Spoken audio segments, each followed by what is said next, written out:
I'm John Hinkle, Senior Pastor of First Presbyterian Church. This is your Saturday morning preview of Sunday morning sermon, and it's actually Saturday. I've got my pickleball attire. These are my pickleball glasses. This is my pickleball hat. Hey, happy homecoming to MTSU. Let's hope you win a game. And I'm not saying I'm cheering for the University of Tennessee, but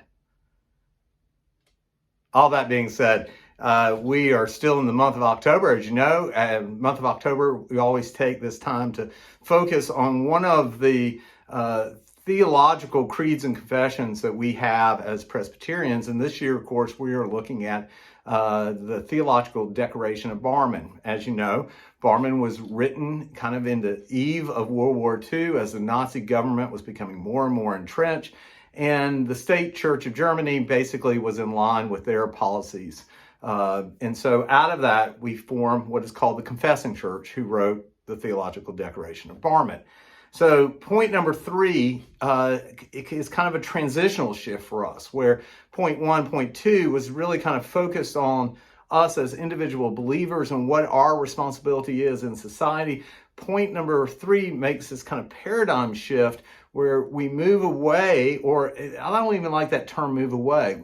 As an individual believer, we move towards the church. And now point number 3 is that function of the church. What are we called to do within the church? And the text that we are using is, of course, an epistle from Paul, where Paul says the church's responsibility is to preach truth out of love. To preach truth out of love. And so one of the questions that we're going to really kind of wrestle with is, why church? Why are we part of a church? What is the real function of the church? And what is it supposed to be? I think I kind of wrestled with that all week long, that tension between what God intended the church to be and what we want the church to be. Now, sometimes that's in line together, right? Sometimes that's the church is the church and we're doing the work. But much like the State Church of Germany, there are times when we go off, away from what God intended. We move away from that towards what we want the church to be.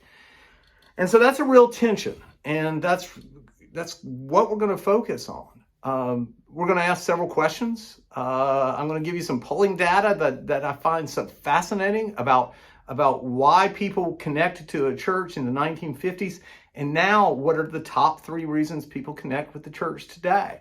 And I got to be honest with you, those 3 reasons why people connect with the church today, at least reason number 1 and maybe reason number 2 is kind of disturbing. Reason number 3, I'm still kind of wrestling with that.